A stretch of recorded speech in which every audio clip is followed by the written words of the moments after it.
తెలియజేసుకుంటూ, మీరు 5 సంవత్సరాలు కాదు గౌరవ ముఖ్యమంత్రి గారు తెలియజేసిన అధ్యక్ష, మీరు ఇంకొక దశాబ్దం కూడా ఈ రాష్ట్రానికి ముఖ్యమంత్రిగా కొనసాగుతూ కూడా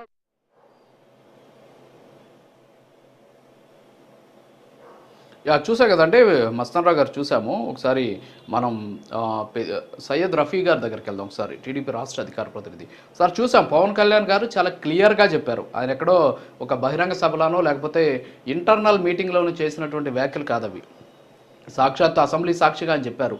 5 ఏళ్ళు కాదు 10 ఏళ్ళు చంద్రబాబు నాయుడు గారే ముఖ్యమంత్రిగా ఉండాలి అనేది నా ఆకాంక్ష అనేటటువంటి అంశాన్ని కూడా ఆయన చాలా గర్వంగా, చాలా దృఢంగా కూడా ఆయన చేసినటువంటి పరిస్థితి ఆ వ్యాఖ్యలు. అంటే ఇతర పార్టీకి సంబంధించినటువంటి నాయకుడిని ముఖ్యమంత్రిగా ఉండాలని చెప్పేసి ఇంకొక పార్టీకి సంబంధించిన అధినాయకుడు కోరడం అనేది it's not a simple thing.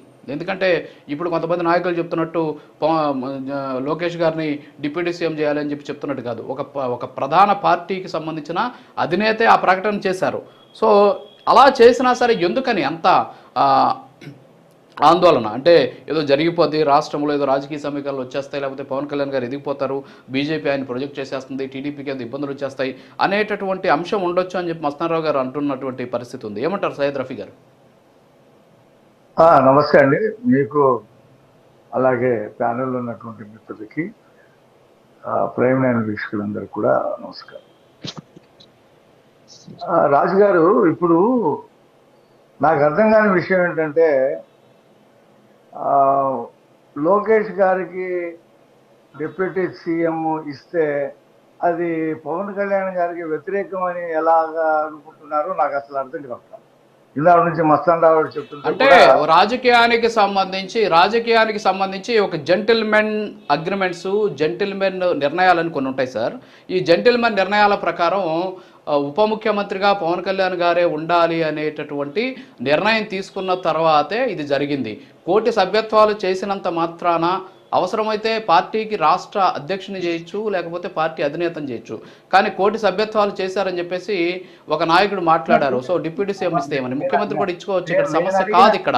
So చాలా ఒద్దికగా ప్రభుత్వం నడుస్తూ ఉన్నటువంటి సందర్భంలో ఇలాంటి అనవసరమైనటువంటి రాద్ధాంతం అవసరమా అనేది మాత్రమే ఇక్కడ ప్రశ్న. రఫీ గారు, నన్ను చెప్పనిస్తారా, మీరే చెప్తారా? చెప్పండి. మీరే చెప్తే నేను వింటా. ఇప్పుడు దాకా మస్తానరావు చెప్పారు, మీరు కూడా చెప్పండి, మిగతా వాళ్ళు కూడా చెప్పండి. అంటే మీరు చెప్పిన దానికి సమాధానం చెప్పాలి కదా, చెప్పండి. నన్ను మాట్లాడకుండా మీరు మధ్యలో, మీరు కూడా ఒక జనసేన ప్రతినిధిగా మాట్లాడుతుంటే అలాగా మీరు మోడరేటర్గా మాట్లాడండి. జనసేన ప్రతినిధిగా మాట్లాడలేదండి, మోడరేటర్ గానే మాట్లాడుతున్నాను నేను. అంటే తప్పేంటి? తప్పు ఎవరు పట్టట్లేదు ఇక్కడ. ఇవ్వచ్చు, ఇవ్వకూడదని ఎవరు చెప్పట్లేదు సార్, ఇవ్వచ్చు అనే చెప్తున్నాం మేము కూడా. కాకపోతే అనవసరమైన రాద్ధాంతంగా మాత్రమే దీన్ని పరిగణిస్తున్నాం. చెప్పండి. జనసేన కార్యకర్త అవసరం లేదు, మీరు మాట్లాడండి రఫీ గారు. ఇప్పుడు పవన్ కళ్యాణ్ గారు కోటి సభ్యత్వం చేర్పించారని చెప్పి ఉప ముఖ్యమంత్రి ఇవ్వాలని చెప్పి అడగటం కాదు. తెలుగుదేశం పార్టీలో పవన్ కళ్యాణ్ గారు రాబోయే తరానికి నాయకుడుగా ఉద్భవించారు, రూపొందించారు.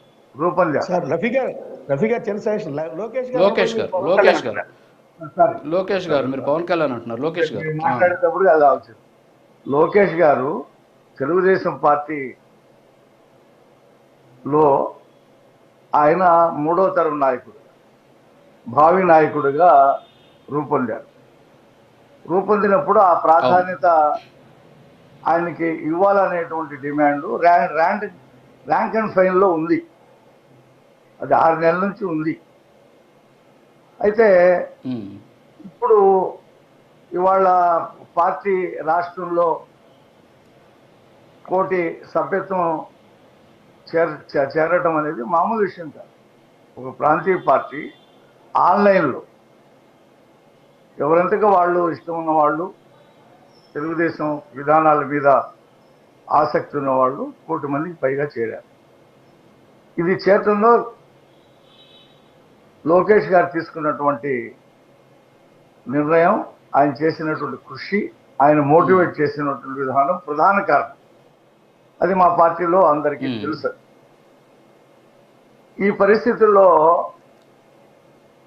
రానున్న కాలంలో ఆయన తెలుగుదేశం పార్టీకి ఒక నాయకుడిగా రూపొందాలంటే ఆయనకి ఒక ప్రాధాన్యత ఇవ్వాలి ఈ ప్రభుత్వంలో అనేటువంటి అభిప్రాయం మొదటి నుంచి ఉంది. అది ఇప్పుడు బయటకు వచ్చింది. అంత మాత్రాన అది పవన్ కళ్యాణ్ గారికి వ్యతిరేకం అని చెప్పి అనుకోవటం ఏంటి? పవన్ కళ్యాణ్ గారే వెల్కమ్ చేయవచ్చు ఆయన ఇంకో ఉప ముఖ్యమంత్రిగా ఉండటానికి. ఎందుకు అది పవన్ కళ్యాణ్ గారు వ్యతిరేకిస్తారని చెప్పి మనం ఎందుకు అనుకోవాలా? లేదు, ఈ డిమాండ్ వచ్చింది, వెంటనే చంద్రబాబు నాయుడు గారు ఆయన ఉప ముఖ్యమంత్రి చేసేస్తారని చెప్పి ఎందుకు అనుకోవాలా? ఒక చర్చ ఇది. ఈ చర్చ దీన్ని వేరే కోణంలో ఎందుకు చూడాలా? జనరల్ గా ఎందుకు చూడకూడదు? ఆయన పాదయాత్ర చేశాడు, ఎన్నో కష్టాలు పడ్డాడు, ఎన్నో రకాలుగా ఇబ్బందులు పడ్డాడు, 24 కేసులు పెట్టించుకున్నాడు, అనేక రకాల అవాంతరాలు, కార్యకర్తల్ని కొట్టటాలు, తణుకులో అయితే సోడా బాటిల్స్ విసర్తాలు పాదయాత్ర మీద, అనేక కష్టాలు. చంద్రబాబు నాయుడు గారు జైల్లో ఉన్నప్పుడు ఆయన పడినటువంటి కష్టం, ఆయన బయటికి తీసుకురావడానికి న్యాయ పోరాటం, ఇటు పక్కన పార్టీ పరంగా జరిగినటువంటి ఉద్యమానికి ఆయన నాయకత్వం వహించాడు. ఆయన తిరుగులేని నాయకుడిగా అప్పుడే వచ్చాడు. మంత్రిగా కూడా విద్యాశాఖలో అనేక రకాల మార్పులు, సంస్కరణలు చేస్తా ఉన్నాడు. పెట్టుబడులు ఆకర్షించడంలో అమెరికా వెళ్ళాడు, అనేక రకాల ఒప్పందాలు చేసుకున్నాడు. ఇవాళ దావోస్ ఇల్లు ఉన్నాడు. ఆయన ప్రాధాన్యత ఉంది ప్రభుత్వంలో. కాబట్టి ఆయన కూడా ఉప ముఖ్యమంత్రి పెడితే బాగుంటుందని తెలుగుదేశం పార్టీ నాయకులు అనుకుంటున్నారు. అది పవన్ కళ్యాణ్ గారికి వ్యతిరేకం ఎలా అవుతుంది అనేది నాకు అర్థం కావట్లా. ఇప్పుడు నాగబాబు గారు ఉన్నారు. నాగబాబు గారికి మన లోక్సభ టికెట్ రాలేదు కొన్ని కారణాల వల్ల. ఆయన మంత్రి పదవి చేయాలని చెప్పేసి చంద్రబాబు నాయుడు గారే చెప్పారు. ఆయనకి రేపు మార్చిలో, ఈ మార్చిలోనూ ఫిబ్రవరిలోనూ శాసన మండలిలో ఖాళీలు వచ్చిన తర్వాత నాగబాబు గారిని మంత్రిగా చేస్తున్నారు. కాబట్టి ఇవన్నీ కూడా మేము కూటమిలో కూర్చొని మాట్లాడుకుంటున్నటువంటి విషయాలు. భవిష్యత్తులో ఉప ముఖ్యమంత్రి ఇస్తే బాగుంటుందని పార్టీ నాయకులు, కార్యకర్తలు అంటున్నారు. అది పవన్ కళ్యాణ్ గారికి వ్యతిరేకం ఎలా అవుతుందో నాకు అర్థం కావట్లా. పవన్ కళ్యాణ్ గారు కూడా ఒప్పుకుంటారేమో. కాబట్టి అవునవును, కరెక్టే సయ్యద్ రఫీ గారు, కరెక్టే. అవును, మంగళగిరిలో ఆయన ఓడించారు, కొద్ది తేడాతో ఓడించారు. 5 సంవత్సరాల పాటు నేను మంగళగిరిలోనే పార్టీ ఆఫీసులో ఉంటా. నేను ఆయన ఎంత కష్టపడ్డారు, ఆ మంగళగిరిలో ఉన్నటువంటి ప్రజలతో ఎలా మమేకమయ్యారు, ఎంత మెజార్టీ తెచ్చుకున్నారు, 90,000 పైగా మెజార్టీ తెచ్చుకున్నారు. ఒక నాయకుడుగా అనేక కోణాలు, అనేక రకాలుగా ప్రూవ్ చేసుకున్నాడు ఆయన. కాబట్టి కూర్చొని మాట్లాడుకుంటారు. అదేం పెద్ద ఇదేదో కూటమికి ప్రమాదం జరుగుతుంది, వైసీపీకి అనుకూలం జరుగుతుంది అని చెప్పి ఎందుకు అనుకోవాలా? అలా ఎందుకు నెగిటివ్ గా తీసుకోవాలా? పాజిటివ్ ఎందుకు తీసుకోకూడదు? ఇప్పుడు తమిళనాడులో స్టాలిన్ గారి అబ్బాయి ఉన్నాడు, దయానిధి మారన్. ఆయనకి డిప్యూటీ సీఎం ఇచ్చారు. అక్కడ ఉండేటువంటి నాయకులు వాళ్ళందరితో కూర్చొని మాట్లాడి అది ఆ నిర్ణయం తీసుకున్నారు. ఇది కూడా తెలుగుదేశం పార్టీ కూడా ప్రాంతీయ పార్టీ. భవిష్యత్తులో ఇది కూడా 30 సంవత్సరాలు మనుగడ సాధించాలంటే ఒక నాయకుడిని ప్రొజెక్ట్ చేసుకోవాల్సినటువంటి అవసరం.